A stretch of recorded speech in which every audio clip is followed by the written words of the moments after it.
সংবাদ সবাইকে স্বাগত জানাচ্ছি। আমি ফিরোজ তোহা। শুরুতে সংবাদ শিরোনাম জানিয়ে দেব আমাদের হাতে থাকা সর্বশেষ গুরুত্বপূর্ণ আপডেট সংবাদ। ঈদের 3 দিন আগে ভেঙে দেয়া হলো বিএনপির 4 মহানগর কমিটি। আসন্ন ঈদুল আজহার 3 দিন আগেই ভেঙে দেয়া হলো দেশের 4 মহানগর বিএনপির কমিটি। কেন্দ্রীয় যুবদল কমিটি বৃহস্পতিবার মধ্যরাতে দলের সিনিয়র যুগ্ম মহাসচিব রুহুল কবির রিজভী স্বাক্ষরিত এক সংবাদ বিজ্ঞপ্তিতে এই কমিটি ভেঙে দেয়া হয়। এরপর জানিয়ে দিব, তারেক রহমানকে গ্রেপ্তারের হুমকি গভীর চক্রান্তের অংশ বলে অভিযোগ করেছেন বিএনপির মহাসচিব মির্জা ফখরুল ইসলাম আলমগীর। এদিকে প্রধানমন্ত্রী ভারত থেকে শক্তি সঞ্চয় করে এসেছে বলে দাবি করেছেন বিএনপির সিনিয়র যুগ্ম মহাসচিব অ্যাডভোকেট রুহুল কবির রিজভী। জানাবো, এবি পার্টিতে নবাগতদের সংবর্ধনা। 2 সাবেক সেনা কর্মকর্তা এবং এক যুগ্ম মহাসচিবের এবি পার্টিতে যোগদান। জানিয়ে দেব, তারেক রহমানের বিচার বাংলার মাটিতেই হবে বলে জানিয়েছেন আওয়ামী লীগের সভাপতিমণ্ডলীয় সদস্য কামরুল ইসলাম। এবং সর্বশেষ জানিয়ে দিব, জর্ডানি করিডোর ব্যবহার করছে ইহুদিবাদী ইসরায়েল। এই খবর প্রকাশ করায় সাংবাদিকের জেল।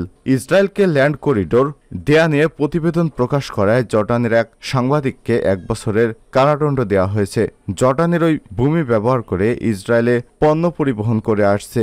ওই অনুসন্ধানী প্রতিবেদনটি প্রকাশ করায় সাংবাদিক হেবা আবু তাহাকে জর্ডানে বিতর্কিত সাইবার ক্রাইম আইনের আওতায় তাকে সাজা দেওয়া হয়েছে। তাহার partners in genocide, Jordanian capital involved in genocide in the Gaza strip শীর্ষক প্রতিবেদনটি লেবাননি মিডিয়া আউটলেটে আনাসের প্রকাশিত হয়। এতে বলা হয়, জর্ডানের কয়েকটি কোম্পানি এই ল্যান্ড করিডোর দিয়ে ইসরায়েলে পণ্য সম্ভার পরিবহন করছে। প্রিয় দর্শক, এতক্ষণ শুনছিলেন সংবাদ শিরোনাম, এবারে বিস্তারিত। তবে তার আগে অনুরোধ থাকবে, আপনি কোন স্থান থেকে আমাদের সংবাদটি দেখছেন কমেন্ট করে জানিয়ে দিন এই সংবাদ সম্পর্কে আপনার মূল্যবান মতামত। প্রিয় দর্শক, আপনি যদি আমাদের চ্যানেলে নতুন হয়ে থাকেন, ভিডিওটি দেখতে দেখতে চ্যানেলটি সাবস্ক্রাইব করে রাখুন, যাতে করে আমাদের লেটেস্ট আপডেট সংবাদগুলো সবার আগে আপনার কাছে পৌঁছে যায়। এবারে বিস্তারিত। ঈদের 3 দিন আগে ভেঙে দেয়া হলো বিএনপির 4 মহানগর কমিটি। আসন্ন ঈদুল আজহার 3 দিন আগেই ভেঙে দেয়া হলো দেশের প্রধান বিরোধী দল বিএনপির 4টি মহানগর কমিটি। কেন্দ্রীয় যুবদল কমিটি বৃহস্পতিবার মধ্যরাতে দলের সিনিয়র যুগ্ম মহাসচিব অ্যাডভোকেট রুহুল কবির রিজভী স্বাক্ষরিত এক সংবাদ বিজ্ঞপ্তিতে এই কমিটি ভেঙে দেয়া হয়। একই সময়ে ছাত্রদলের আলাদা এক সংবাদ বিজ্ঞপ্তিতে ঢাকা মহানগর ছাত্রদলের 4 কমিটি ভেঙে দেয়া হয়। তবে এসব কমিটি পুনর্গঠন করা হয়নি বলে জানানো হয়েছে। উল্লেখিত বিলুপ্তকৃত কমিটি সমূহের মধ্যে কমিটি পরবর্তী ঘোষণা করা হবে। এই হিসেবে কমিটি ঘোষণার আগ পর্যন্ত নেতৃত্ব শূন্য থাকছে এসব কমিটি। বিএনপি নেতারা জানান, বিগত দিনে আন্দোলন কর্মসূচি সহ নানা কারণে সব কমিটি বিলুপ্ত ঘোষণা করা হয়েছে। এর মধ্যে মহানগর বিএনপির আহ্বায়ক কমিটির মেয়াদ শেষ হয়েছে অনেক আগেই, আর জাতীয়তাবাদী যুবদলের কমিটির মেয়াদ আরও প্রায় 1 বছর ছিল। এতে একদিকে মেয়াদ থাকা অবস্থায় কমিটি ভেঙে দেয়া নজির সৃষ্টি হচ্ছে, অন্যদিকে অনেক কমিটি বছরের পর বছর মেয়াদ করলেও সেদিকে নজর নেই দলের হাইকমান্ডের। 2021 সালের 2 আগস্ট বিএনপি চেয়ারপারসনের উপদেষ্টা আমানুল্লাহ আমানকে আহ্বায়ক এবং দলের ক্রীড়া বিষয়ক সম্পাদক আমিনুল হককে সদস্য সচিব করে ঢাকা মহানগর উত্তর বিএনপি এবং বিএনপি চেয়ারপারসনের উপদেষ্টা আব্দুল সালামকে আহ্বায়ক এবং রফিকুল আলম মজনুকে সদস্য সচিব ঢাকা মহানগর দক্ষিণ বিএনপির কমিটি ঘোষণা করা হয়। অন্যদিকে 2021 সালের 3 নভেম্বর মনিরুজ্জামান ফারুককে আহ্বায়ক এবং আলী হায়দার বাবুলকে সদস্য সচিব করে বরিশাল মহানগর বিএনপি এবং 2020 সালের 23 ডিসেম্বর ডাক্তার শাহাদাত হোসেনকে আহ্বায়ক এবং আবুল হাশেম বক্করকে সদস্য সচিব করে চট্টগ্রাম মহানগর কমিটি ঘোষণা করা হয়েছিল। অন্যদিকে সুলতান সালাউদ্দিন টুকুকে সভাপতি এবং আব্দুল মোনায়েম মুন্নাকে সাধারণ সম্পাদক করে 2022 সালের 27 মে জাতীয়তাবাদী যুবদলের কমিটি ঘোষণা করা হয়। গঠনতন্ত্র অনুযায়ী যুবদলের মেয়াদ 3 বছর। তারেককে গ্রেপ্তারের হুমকি গভীর চক্রান্তেরই অংশ, মির্জা ফখরুল। দুর্নীতি পদ্মার আড়ালে রেখে সরকার তারেক রহমানকে নিয়ে বিষোদ্গার করছে বলে অভিযোগ করেছেন বিএনপির মহাসচিব মির্জা ফখরুল ইসলাম আলমগীর। তিনি বলেন, ডামি সরকার ও প্রশাসন আইন বিভাগ দিয়ে গণতন্ত্রকামী নেতাকর্মীদের নিষ্ঠুরভাবে দমন করছে। সরকার ঘনিষ্ঠ বড় বড় কর্মকর্তাদের অভিনব দুর্নীতির সংবাদ যখন ভাইরাল হচ্ছে, তখন বিএনপির ভারপ্রাপ্ত চেয়ারম্যান তারেক রহমানকে গ্রেপ্তারের হুমকি গভীর চক্রান্তেরই অংশ।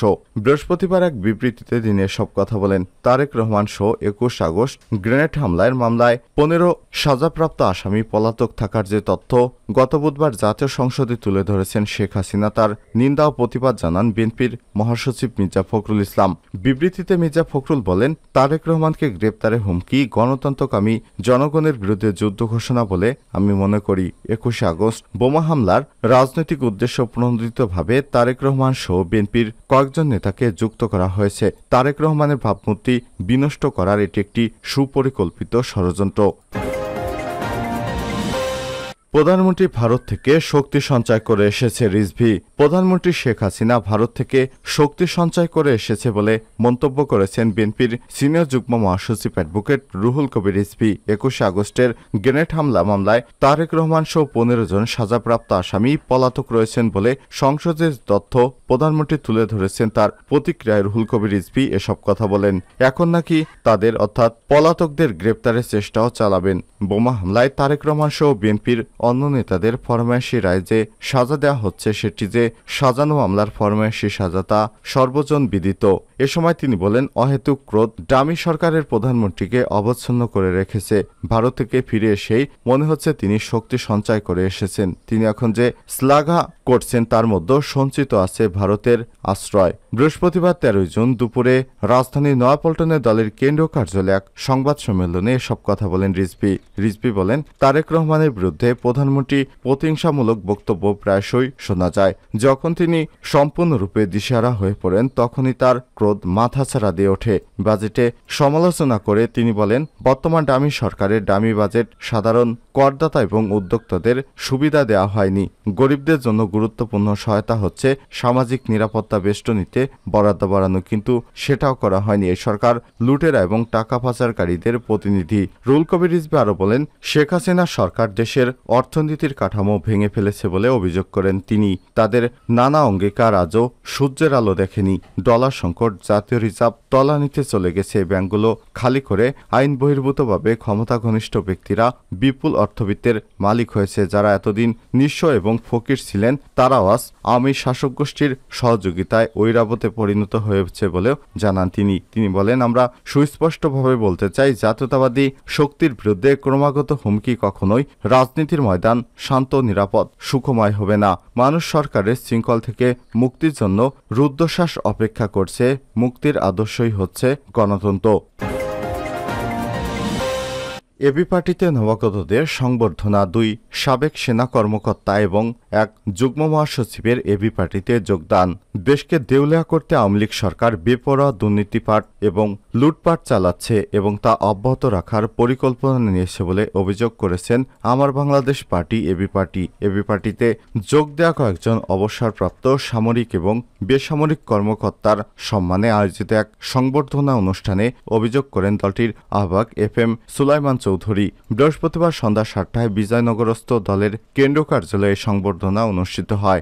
বাংলাদেশ সেনাবাহিনীর সাবেক কর্মকর্তা লেফটেন্যান্ট কর্নেল অবসরপ্রাপ্ত দিদারুল আলম, লেফটেন্যান্ট কর্নেল অবসরপ্রাপ্ত হেলাল উদ্দিন এবং অবসরপ্রাপ্ত যুগ্ম মহাসচিব FM সুলতান মাহমুদ এবি পার্টিতে যোগদান করেন। তাদের যোগদানোত্তর সংবর্ধনা আয়োজন করে দলটি। দলের আহ্বায়ক FM সুলাইমান চৌধুরীর সভাপতিত্বে সদস্য সচিব মুজিবুর রহমান মঞ্জুর সঞ্চালনায় অনুষ্ঠিত সংবর্ধনা সভায় নবাগতদের স্বাগত জানিয়ে বক্তব্য রাখেন এবি পার্টির যুগ্ম আহ্বায়ক প্রফেসর ডাক্তার মেজর অবসরপ্রাপ্ত আব্দুল ওহাব মিনার, সুপ্রিম কোর্টের বিশিষ্ট আইনজীবী অ্যাডভোকেট তাজুল ইসলাম, জননেতা PM নাজমুল হক, যুগ্ম সদস্য সচিব ব্যারিস্টার আসাদুজ্জামান ফুয়াদ। মেজর অবসরপ্রাপ্ত মিনার বলেন, বলেন, ডামি প্রহসনমূলক সংসদ নির্বাচনের পর উপজেলা নির্বাচনেও জনগণ প্রত্যাখ্যান করেছে। এই সরকারকে চূড়ান্ত বার্তা জানিয়ে দিয়েছে, কোনো বিবেকবান নাগরিক এই সরকারকে নৈতিকভাবে সমর্থন করতে পারে না। তিনি বলেন, সেনাবাহিনীর কর্মকর্তারা হচ্ছেন দেশ এবং বিদেশে প্রশিক্ষিত শারীরিক এবং মানসিকভাবে সর্বাধিক সক্ষমতা নেতা, যারা দেশপ্রেমে উদ্বুদ্ধ হয়ে এই জাতিকে নেতৃত্ব দিতে পারেন। অবসরপ্রাপ্ত সশস্ত্র বাহিনীর সদস্যদের কাছ থেকে দেশ আজ এই ক্লান্তি লগ্নে অনেক কিছু প্রত্যাশা করে তিনি নবাগত নেতৃত্ববৃন্দকে দলে স্বাগত জানান। তারেক রহমানের বিচার বাংলার মাটিতেই হবে, কামরুল ইসলাম। আওয়ামী লীগের সভাপতিমণ্ডলের সদস্য কামরুল ইসলাম বলেছেন, আওয়ামী লীগ সভাপতি এবং প্রধানমন্ত্রী শেখ হাসিনার নেতৃত্বে বঙ্গবন্ধুর খুনি এবং ৭১-এর ঘাতকদের বিচার এই বাংলার মাটিতেই হয়েছে। আমাদের আরেকটা বিচার করতে হবে, সেটা হলো ২১শে আগস্টের গ্রেনেড হামলার মাস্টারমাইন্ড তারেক রহমানকে দেশে ফিরিয়ে এনে বিচার কার্যকর করতে হবে। বঙ্গবন্ধু কন্যার নেতৃত্বে এই রায় আমরা কার্যকর করব ইনশাল্লাহ। বৃহস্পতিবার সন্ধ্যায় ২৩ বঙ্গবন্ধু এভিনিউয়ে দলের কেন্দ্রীয় কার্যালয়ে আওয়ামী লীগের প্লাটিনাম জয়ন্তী উপলক্ষে ঘোষিত কর্মসূচি সফল করার লক্ষ্যে বিশেষ বর্ধিত সভায় তিনি সব মন্তব্য করেছেন। ঢাকা মহানগর দক্ষিণ আওয়ামী লীগ বর্ধিত সভার আয়োজন করে। কামরুল ইসলাম বলেন, সামনে ঈদ, এই ঈদের পর আওয়ামী লীগের প্রতিষ্ঠা বার্ষিকী। এই প্রতিষ্ঠা বার্ষিকী সফল করতে আমাদের আগাম প্রস্তুতি নিতে হবে, কারণ এবার প্রতিষ্ঠা বার্ষিকীর র্যালি ব্যাপকভাবে করতে হবে, যেন এই র্যালি জনসমুদ্রে পরিণত হয়। তিনি আর বলেন, আওয়ামী লীগের ইতিহাস এবং ঐতিহ্য, আন্দোলন সংগ্রামের ইতিহাস, এই ইতিহাস দেশের আর কোনো রাজনৈতিক দলের নেই। এ সময় তিনি বলেন, যে দলের চেয়ারম্যান খুনি, অর্থ পাচারকারী, দুর্নীতিবাজ এবং মামলায় সাজাপ্রাপ্ত তারেক রহমান, তিনি বড় দাগে আসামি। যে দলের ভারপ্রাপ্ত চেয়ারম্যান পলাতক আসামি, যিনি দুর্নীতির টাকা দিয়ে বিদেশে বসে দেশের বিরুদ্ধে, আওয়ামী লীগের বিরুদ্ধে, শেখ হাসিনার বিরুদ্ধে ষড়যন্ত্র করছেন, তাদের আর ছাড় দেওয়া হবে না। এদের অপকর্মের বিরুদ্ধে প্রতিরোধ গড়ে তুলতে হবে, তাদেরকে দেশে এনে বিচারের মুখোমুখি করতে হবে।